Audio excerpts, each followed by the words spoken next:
Este es el momento en el que el instituto ve la oportunidad de relanzar esta tradicional revista Tesaurus, el boletín del Instituto Cara y Cuervo, de relanzarla en línea para entrar en el proceso de indización. Para este lanzamiento pues tenemos dos invitados muy especiales, porque fueron personas que efectivamente estuvieron en las épocas doradas de Tesaurus. Me refiero a los profesores Juan Carlos Vergara y al profesor Mariano Lozano. El profesor Mariano Lozano es actualmente profesor del departamento de la Facultad de Lingüística y Literatura de la Universidad de La Sabana, facultad de la que el profesor Juan Carlos Vergara es actualmente el decano. Ellos en alguna época, una época muy larga de hecho, porque están vinculados, el profesor Mariano desde el año 73 estuvo vinculado al Instituto Cara y Cuervo hasta el año 2006, y el profesor Juan Carlos Vergara desde el 85, si no estoy mal, 86, 87. Y ellos realmente vivieron pues digamos, el auge de esta revista, de esta empresa científica que se había fundado alrededor de la revista. Y hoy, 70 años después, quisiéramos hacer un homenaje pues a la revista Tesaurus, por supuesto, una revista muy importante,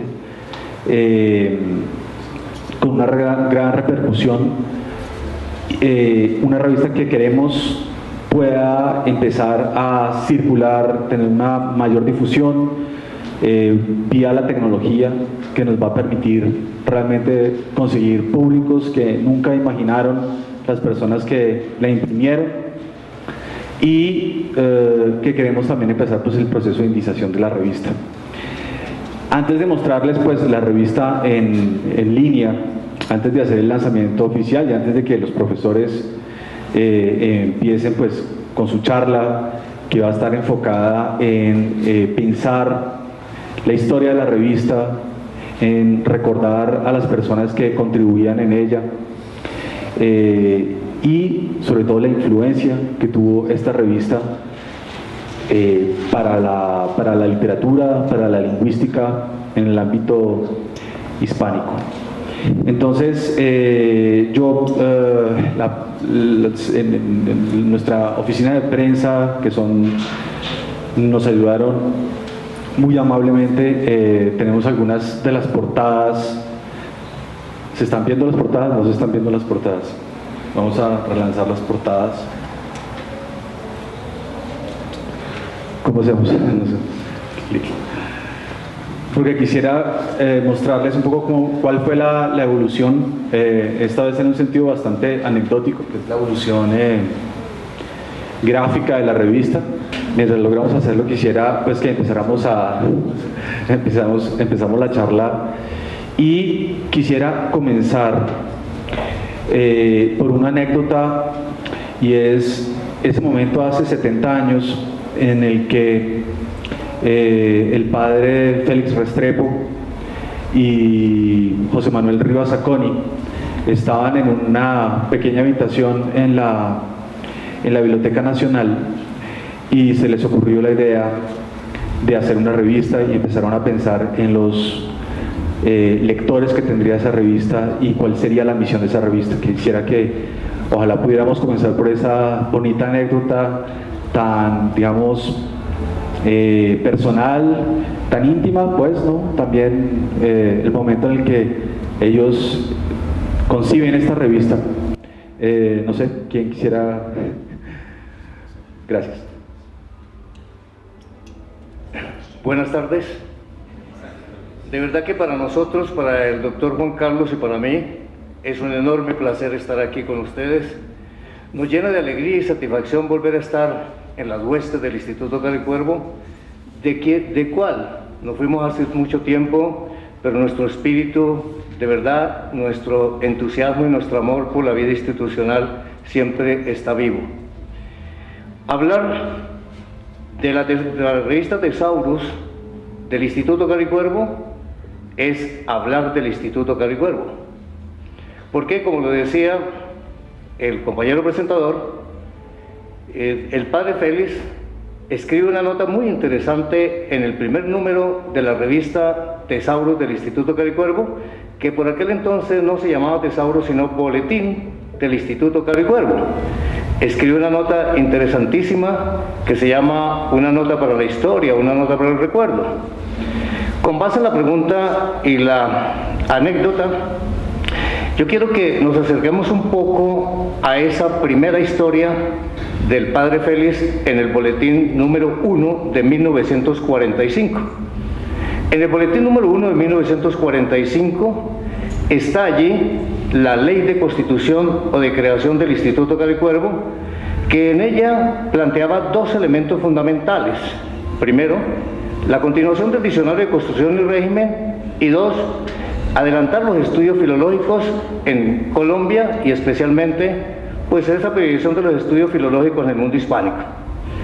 En 1944 se hizo la primera reforma y la adaptación de esos estatutos, y a partir de la ley entonces esos dos objetivos se elaboraron, se construyeron en tres, o se volvieron en tres. El primero, la continuación del diccionario de Constitución y Régimen de la lengua castellana.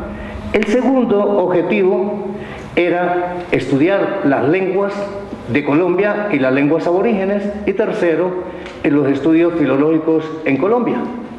Pues bien, en esa ley, en el artículo 11 de esa ley, ya aparecía un elemento importante que era: créase una revista, boletín del Instituto Caricuervo, que permitiera a los investigadores y a los hermanos que trabajaban en aquellos temas la posibilidad de publicar el fruto de sus esfuerzos. Fue a partir de ese momento, de 1944, cuando se crea el boletín del Instituto Caricuervo, que posteriormente se llama Tesaurus. Bien. Otra de las anécdotas, pensando en esa, digamos, en esa influencia que tuvo la revista, algo que me llamó mucho la atención, fue, pero me gustaría oírlo en palabras de ustedes, cuando le preguntaron a Bernardo Hoyos cuál era la mejor revista de Colombia. Bueno, aprovecho esa oportunidad para hablar sobre el tema. En primer lugar, pues además agradecer como director del Departamento de Lingüística, Literatura y Filología de la Universidad de La Sabana, y cuyo decano en este momento es el doctor Bogdan Piotrowski, egresado del Seminario Andrés Bello, y que pues junto con él estamos en este momento en la Universidad de La Sabana. En el año 1996-97 se reúnen en el auditorio del ICFES las editoriales universitarias de entonces para plantear una pregunta que no nos habíamos hecho hasta ese momento, y era: ¿qué significaba una revista científica internacional? Estábamos comenzando todo ese proceso de indización, de análisis de revistas, y moderaba el profesor Bernardo Hoyos, y se hizo toda la presentación: Universidad Nacional, Universidad de Antioquia, Universidad del Valle, toda su presentación de revistas, y finalmente se le hizo la pregunta a Bernardo Hoyos al final de cuál era la revista internacional por excelencia de Colombia, y él dijo: no tengo dudas, me acaba de llegar. Abrió su maletín y sacó el último número de Tesaurus. Ante la sorpresa de todos, porque evidentemente nadie conocía que existiera la revista Tesaurus, ni de qué trataba, ni para qué servía, y le preguntaron con extrañeza: ¿por qué usted señala que el Tesaurus es la revista más importante en este momento? Dijo: sin lugar a dudas, una revista tiene el carácter de internacional porque se mueve en el mundo, y en eso muchas revistas universitarias se mueven en el mundo, pero una revista internacional tiene otro elemento intangible, y es esperada en el mundo. Y así hizo la analogía con la revista de la National Geographic. Todo experto en geografía humana, cuando sale un nuevo número de la National Geographic, lo está esperando. Y así mencionó revistas en física, en química, en artes, que eran referente internacional. Y dijo, todos los hispanistas y todos los filólogos de lengua española están esperando la llegada del Tesaurus. ¿Cuál de las revistas universitarias colombianas tiene ese carácter? Y todos coincidieron en que ninguno. Entonces, ese elemento de expectativa es un elemento fundamental para una revista que se diga internacional. A veces uno se deja engañar porque la revista circula internacionalmente. Circular internacionalmente no es ser internacional. Una revista es internacional porque tiene lectores internacionales que consideran que esa lectura les permite conocer un campo en donde esa revista es autoridad. Y en ese sentido, Bernardo Hoyos nos dio una lección que incluso para los que éramos del Caro y Cuervo en ese momento, no la habíamos visto con esa óptica. Sí, ahí hay algo muy interesante y fue cómo detrás de esto también toda una estrategia de Riva Zacconi en el sentido de internacionalizar la revista haciendo canjes. Es decir, que para la época, pues, digamos, la manera de conectarse con el mundo era viajar, dar un número postal donde podías llegar revistas de otras partes y asimismo enviar la propia revista a otros sitios. Y esto era, digamos, el puente, este era el canal casi que exclusivo para conocer otras revistas de naturaleza científica y para dar a conocer la propia. Además, pensando en un público, y esto lo estábamos hablando con los profesores el otro día, que no distinguía entre la lingüística y la literatura.